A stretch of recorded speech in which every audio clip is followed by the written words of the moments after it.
Hello everyone, मेरा नाम है चैल्शा एंड आज की क्लास में हम डिस्कस करने वाले हैं segmentation with paging. Last class में हमने सेगमेंटेशन क्या होती है वो देखा, पेजिंग क्या होती है वो देखा। आज की क्लास में हम सेगमेंटेशन और पेजिंग दोनों को मिला के क्या बनती है, सेगमेंटेशन विद पेजिंग, और इसको सेगमेंटेड पेजिंग भी बोलते हैं। ये हम देखने वाले हैं। तो चलिए देखते हैं सेगमेंटेशन विद पेजिंग और सेगमेंटेड पेजिंग। अब ये देखिए, जो प्योर सेगमेंटेशन है ना, जिसमें पेजिंग यूज़ नहीं होती, वो इतनी पॉपुलर नहीं है। ज़्यादातर ऑपरेटिंग सिस्टम जो है उस सेगमेंटेशन टेक्निक को यूज़ नहीं करते। इसीलिए जो सेगमेंटेशन है उसको पेजिंग के साथ कंबाइन कर दिया गया, जिससे कि क्या होगा, हमें दोनों के फीचर्स यूज़ करने को मिलेंगे। अब इसके अंदर देखिए, जो मेन मेमोरी होती है उसको हम किस में डिवाइड कर रहे हैं, सेगमेंट्स में डिवाइड कर रहे हैं। और वो सेगमेंट्स क्या होते हैं, वेरिएबल साइज के होते हैं। फिर दोबारा सेगमेंट्स को हमने पेजेस में डिवाइड कर दिया। पेजेस क्या है, फिक्स्ड साइज के हैं। देखिए, ये मेरी एक मेन मेमोरी है। इस मेन मेमोरी को मैंने किस में डिवाइड कर दिया, इस मेन मेमोरी को मैंने सेगमेंट्स में डिवाइड कर दिया। और ये जो सेगमेंट्स है ये वेरिएबल साइज के होते हैं, जैसा कि हमने सेगमेंटेशन के अंदर देखा भी था कि जो सेगमेंट्स हैं उनका साइज इक्वल नहीं होता। अब उसके बाद देखिए, ये जो सेगमेंट्स है इनको भी हमने फर्दर डिवाइड किया है किसके अंदर, पेजेस के अंदर। और पेजेस क्या होते हैं, फिक्स्ड साइज के होते हैं। पेजिंग के अंदर हमने देखा था पेजेस क्या होते हैं, फिक्स्ड साइज के होते हैं। तो ये कॉन्सेप्ट सेगमेंटेशन विद पेजिंग का है, जिसके अंदर हम मेन मेमोरी को सेगमेंट्स के अंदर डिवाइड करते हैं और सेगमेंट्स को हम फिर फर्दर पेजेस के अंदर डिवाइड कर देते हैं। तो इतनी बात आपको समझ में आ गई कि एक्चुअली में सेगमेंटेशन विद पेजिंग में होता क्या है। तो चलिए आगे चलते हैं। अब यहाँ पे देखिए, जो पेजेस होंगे वो हमेशा ही सेगमेंट से स्मॉलर होंगे, है ना। Pages are always smaller than the segments. क्यों भाई, जिसको डिवाइड किया है उससे तो स्मॉलर ही होंगे ना, तो सेगमेंट्स को डिवाइड किया है तो पेजेस तो ऑब्वियसली उससे ही स्मॉलर होंगे। Second point, each segment has a page table. ये गलत लिख दिया मैंने, यहाँ पे सेगमेंट आएगा, यहाँ पे क्या आएगा, ये सेगमेंट्स आएगा। यहाँ पे करेक्ट कर लेते हैं। तो देखिए, कह रहा है कि each segment has a page table. अब सेगमेंट्स को पेजेस में डिवाइड किया है तो सेगमेंट के पास किसकी टेबल होगी, सेगमेंट टेबल तो होगी नहीं, उसके पास पेज टेबल होगी। सेगमेंट्स के पास किसकी टेबल होगी, पेजेस की टेबल होगी, क्योंकि हर सेगमेंट को हम डिफरेंट पेजेस में डिवाइड कर रहे हैं। Which means every program has multiple page tables। कितनी टेबल्स हो सकती है, बहुत सारी पेज टेबल होंगी। थर्ड पॉइंट देखिए, जो लॉजिकल एड्रेस है उसको यहाँ पे 3 पार्ट्स में डिवाइड किया है हमने। सबसे पहला क्या है, सेगमेंट नंबर, बेस एड्रेस बोलते हैं। Second page number and third है हमारा पेज ऑफसेट। तो लॉजिकल एड्रेस को हमने यहाँ पे 3 पार्ट्स में रिप्रेजेंट किया। किस किस में, सेगमेंट नंबर जिसको हम बेस एड्रेस भी बोल देते हैं, पेज नंबर और पेज ऑफसेट। देखिए, जैसे ये सेगमेंट नंबर फर्स्ट है, उसका पेज नंबर थर्ड और उसकी 10th पेज ऑफसेट, इस तरह से ये यूज होगी। अब आगे यहाँ पे देखिए कि सेगमेंट नंबर होता क्या है। सेगमेंट नंबर भाई उसकी जो लॉजिकल एड्रेस में हमने जो सेगमेंट्स में डिवाइड किया है वो नंबर होगा।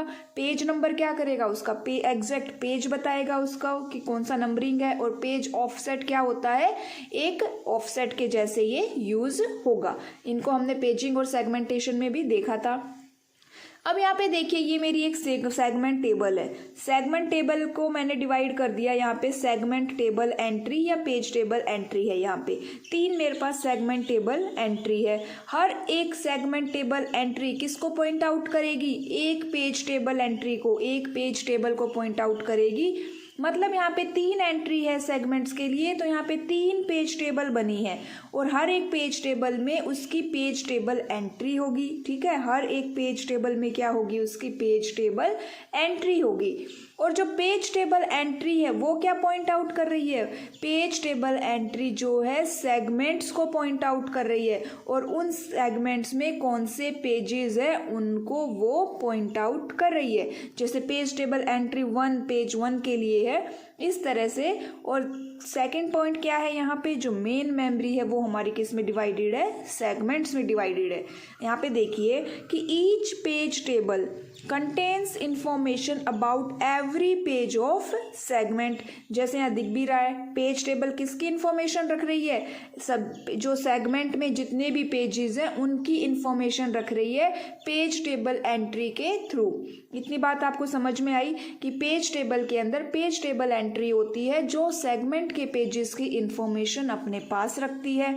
एक बात ये हो गई यहाँ पे, जैसे नीचे पेज टेबल 2 है वो सेगमेंट 2 के पेजेस की इंफॉर्मेशन रखेगी, पेज टेबल 3 है वो सेगमेंट 3 के पेजेस की इंफॉर्मेशन अपने पास रखेगी। अब सेगमेंट टेबल क्या करेगी, अब सेगमेंट टेबल जो है सभी सेगमेंट की इंफॉर्मेशन अपने पास रखेगी। सेगमेंट टेबल क्या करेगी, सेगमेंट्स की इंफॉर्मेशन अपने पास रखेगी और किसके थ्रू, सेगमेंट टेबल एंट्री के थ्रू। थर्ड पॉइंट देखिए, ये जो सेगमेंट टेबल एंट्री है वो किसको पॉइंट आउट करती है, वो पेज टेबल एंट्री को पॉइंट आउट करती है। और every page table is mapped to a pages of segment. ये मेरी सेगमेंट टेबल एंट्री 2 है जो पेज टेबल एंट्री को पॉइंट आउट कर रही है सेकंड पेज टेबल की, और वहां पे वो पेजेस को पॉइंट आउट कर रही है किसी सेगमेंट के। इतना आपको समझ में आ गया। अगर आपको सेगमेंटेशन और पेजिंग अच्छे से समझ आया है तो आप इसको भी अच्छे से समझ सकते हैं। अब देखिए यहाँ पे CPU है, उसने अपना एड्रेस जनरेट किया। क्या क्या जनरेट किया, उसने एक सेगमेंट नंबर दिया और एक यहाँ पे SO का मतलब है सेगमेंट ऑफसेट दिया। सेगमेंट टेबल के अंदर 2 एंट्री है, एक सेगमेंट लिमिट और दूसरी क्या है, पेज टेबल बेस रजिस्टर की value. Segment number segment table के साथ मैपिंग करेगा वहां पर, और दूसरा जो सेगमेंट ऑफसेट है वो लिमिट के साथ कंपेयर होगा। अब आपको पता है कि लिमिट के साथ क्यों कंपेयर हो रहा है, ये हमने सेगमेंटेशन में भी देखा था। अब जो ऑफसेट है वो लिमिट से अगर लेस देन है तो उसको क्या मिल जाएगा, पेज नंबर मिल जाएगा, और पेज नंबर के साथ क्या होगी, एक पेज ऑफसेट होगी। अब ये पेज नंबर क्या करेगा, पेज टेबल बेस रजिस्टर के साथ क्या हो जाएगा, ऐड हो जाएगा, और हमें क्या मिलेगा, एक फ्रेम नंबर मिलेगा। उस फ्रेम के साथ क्या होगी, एक ऑफसेट होगी। फ्रेम ऑफसेट और पेज ऑफसेट दोनों ही इक्वल होती है, यहाँ पे देखिएगा दोनों इक्वल है। अब ये हमें फ्रेम नंबर मिल गया है, ऑफसेट भी मिल गई है, तो हम मेन मेमोरी से जो हमें पेजेस चाहिए उसको फाइंड आउट कर सकते हैं। S मतलब सेगमेंट टेबल है, SO मतलब यहाँ पे सेगमेंट ऑफसेट है, P मतलब पेज नंबर है, PO मतलब पेज ऑफसेट है। ठीक है, जैसे CPU है, इसमें S मतलब क्या हुआ, सेगमेंट टेबल के पास चली गई, वहां पे सेगमेंट ऑफसेट जो है वो लिमिट के साथ चेक करेगा और पेज नंबर हमें मिलेगा। पेज नंबर क्या करेगा, पेज टेबल बेस में ऐड हो जाएगा, पेज टेबल बेस में ऐड होके हमें क्या मिलेगा, फ्रेम मिलेगा, और फ्रेम और ऑफसेट मिलके हमें क्या देंगे, वो लोकेशन देंगे। अब ये S जो सेगमेंट टेबल क्यों है, क्योंकि हमारे पास बहुत सारी सेगमेंट टेबल है, हमें कौन सी सेगमेंट टेबल चाहिए ये उसकी इंफॉर्मेशन हमें बताता है। एडवांटेजेस देखिए, इट रिड्यूसेस मेमोरी यूसेज। ठीक है, मेमोरी का कम यूज होगा। Page table size is limited by segment size. Third point देखिए, segment table has only 1 entry corresponding to 1 actual segment. मतलब एक सेगमेंट के लिए एक ही एंट्री होगी सेगमेंट टेबल में। No external fragmentation. Fifth point, it simplifies memory allocation. Disadvantage क्या है, इंटरनल फ्रेगमेंटेशन यहाँ भी होगी। सेकंड, कॉम्प्लेक्सिटी ज़्यादा होगी। Third, page table needs to be continuously stored in memory, क्योंकि पेजेस क्या है वो कॉन्टिन्यूअसली स्टोर होने चाहिए। तो ये थी आज की हमारी class, segmentation with paging. Thank you.